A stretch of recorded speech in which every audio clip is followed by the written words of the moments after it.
Sweet guys, back with another video. Today we're going to be tying up a very similar pattern to a bird of prey.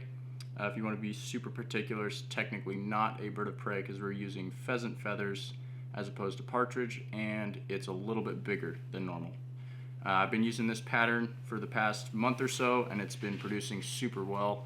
So if you guys want to tie it up, here's how you do it. Stick around.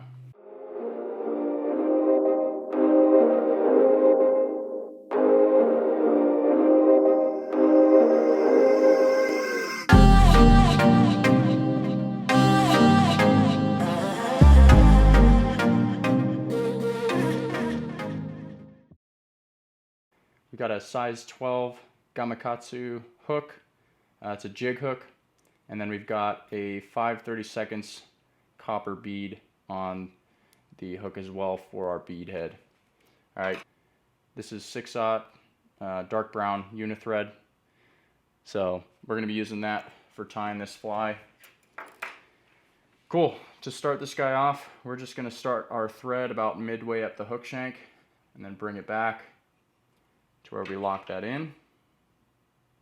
Trim off our excess, and then I'm going to bring this back all the way to just before the bend of the hook. I'm going to adjust this guy in my vise too, just a little bit. There we go.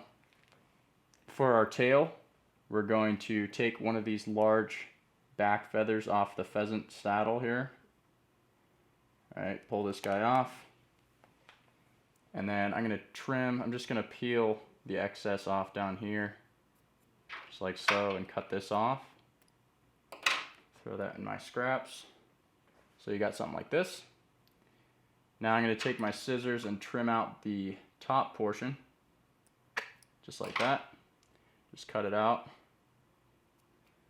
And then we're just going to take our feather, pull it back, and this will be our tail. Alright, so we got this. For this pattern, I like it to be probably about half of the length of the hook shank. So I'm just going to pinch wrap this once, twice, right? And with 2 wraps, I can adjust this, pull it up slightly to just about what I want for the tail, just like that. Now I'm going to anchor this in place, and I'm going to run my thread forward, just holding that material in. Come in with my scissors, snip her off,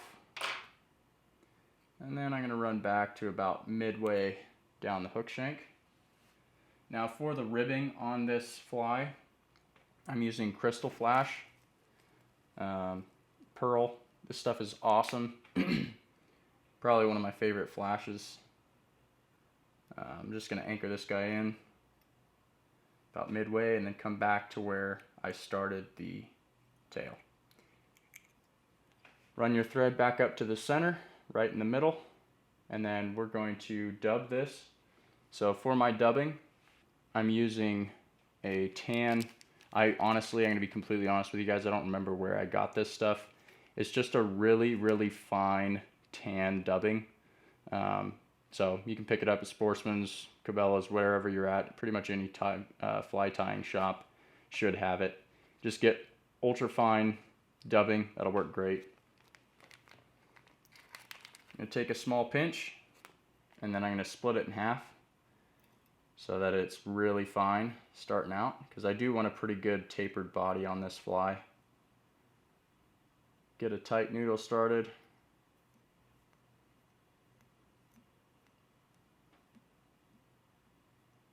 Just like that.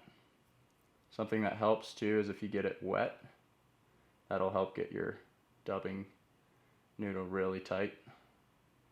And then I'm going to wrap back to right in front of my tail, and I'm going to take my Crystal Flash and pull it forward and put a wrap behind it so that it doesn't slip back on our first wrap.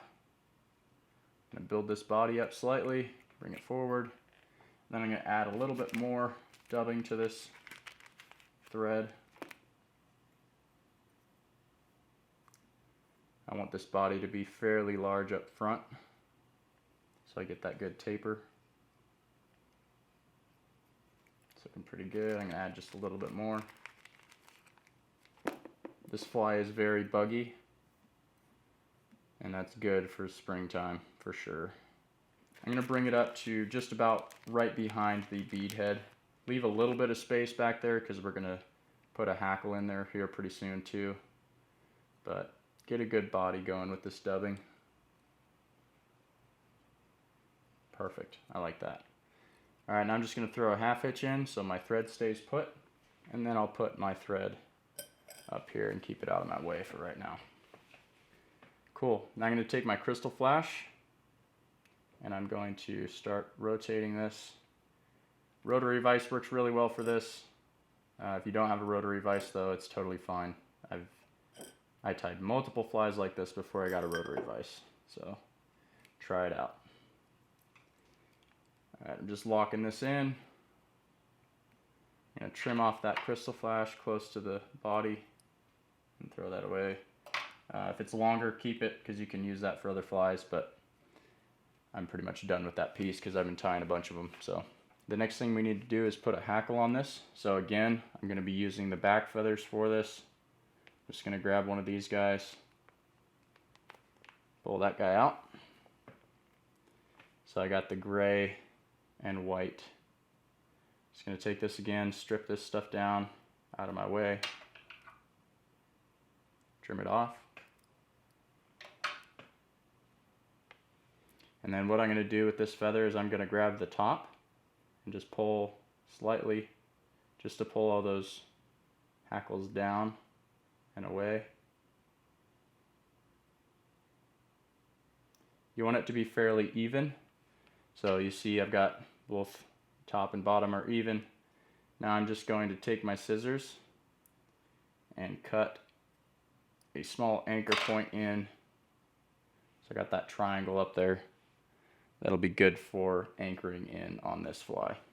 I'm going to wrap this back just slightly so I have a flat portion to put this hackle on. Just like that. And then I'm going to pull these feathers back slightly and anchor this feather in on the top, or on the side rather. Pull it back just a little bit and anchor it in.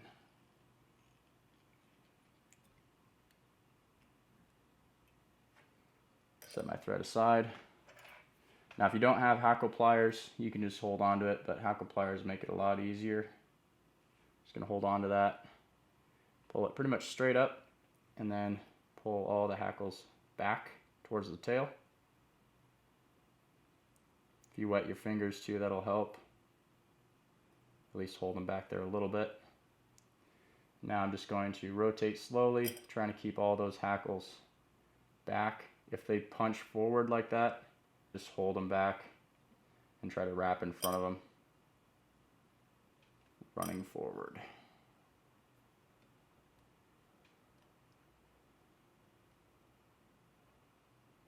I'm hold my hackle pliers, try to kind of hold them to where I can get in there and anchor this hackle off. I've just got one wrap, so make sure you hold on to your thread if you got one wrap. Now I'm just going to pull these back slightly, get a couple more wraps over that, and then I can come in here and trim this off. Try to get in there close. Alright, I'm just going to pull these back so that they're pointed backwards. Try to get them all. There we go. And then I'm just going to run a couple wraps over. Not crazy, just trying to pin those backwards. Sweet. Just like that.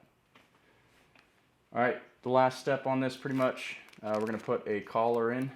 So I'm just going to use the same dubbing that we used earlier and get a fine loop going, or a fine noodle.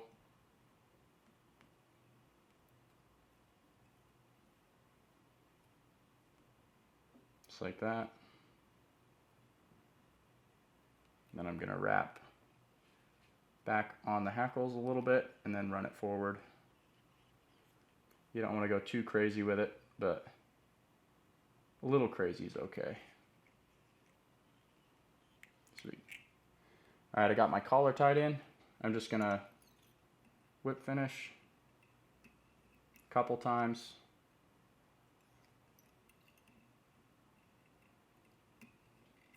Yeah, that thread ain't going nowhere.